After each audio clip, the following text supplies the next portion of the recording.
Hi friends, இன்னைக்கு நம்ம சேனலில் பார்க்க போகிற வீடியோ என்னன்னா 2022ல் தெலுங்கு சினிமாவில் வெளிவந்த ஒரு ஹிட் கொடுத்த மூவியான பாலமேவடு திரைப்படத்தை பற்றி பார்க்க போகிறோம். வாங்க வீடியோக்குள்ளே போகலாம். ஃபஸ்ட்டு இந்த திரைப்படத்தில் யார் யார் நடிச்சிருக்காங்கன்னா சுஹாசினி மணிரத்னம், நாசர், பப்ளு பிருத்திவிராஜ், விவேக் திரிவெண்டி, அஞ்சலி மற்றும் சில பல பிரபலங்கள்லாம் அந்த படத்தை நடிச்சிருக்காங்க. இந்த திரைப்படம் பார்த்தீங்கன்னா ஒரு ரொமான்ஸ் த்ரில்லர் ட்ராமா மூவி. படத்தோட டேரக்டர்ன்றது பார்த்தீங்கன்னா சத்யா ரச்சகொண்டா அவர்கள் தான் அந்த படத்தை இயக்கியிருக்காரு. படத்துக்கான IMDb கொடுத்துருக்காங்கன்னா 10க்கு 7 ரேட்டிங் கொடுத்துருக்காங்க. அதுக்கப்புறம் வந்து இந்த திரைப்படத்தை 2022ல் தெலுங்குல கிராண்டாக தியேட்டருக்கே ரிலீஸ் பண்ணியிருந்தாங்க. இப்போ இந்த படத்தை பற்றி என்னென்னு கேட்டிங்கன்னா நீங்களாம் ரொம்ப வெயிட் பண்ணிருந்த இந்த திரைப்படத்துக்கான தமிழ் டப்பிங்னா ஸ்டார்ட் பண்ணி கம்ப்ளீட் பண்ணிட்டாங்க. இந்த திரைப்படத்துக்கு தமிழ்னா வலியவன் என டைட்டில் வச்சு இப்போ யூடியூப்பில் ஸ்ட்ரீமிங் பண்ணியிருக்காங்க. நீங்கள் இந்த படத்தை பார்க்கணுன்னா மறக்காமல் யூடியூப்பில் போய் பாருங்கள்.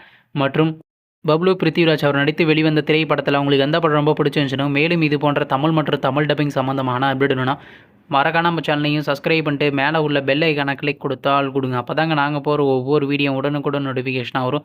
தேங்க்ஸ் ஃபார் வாட்சிங். நெக்ஸ்ட்டில் சந்திப்போம். பை.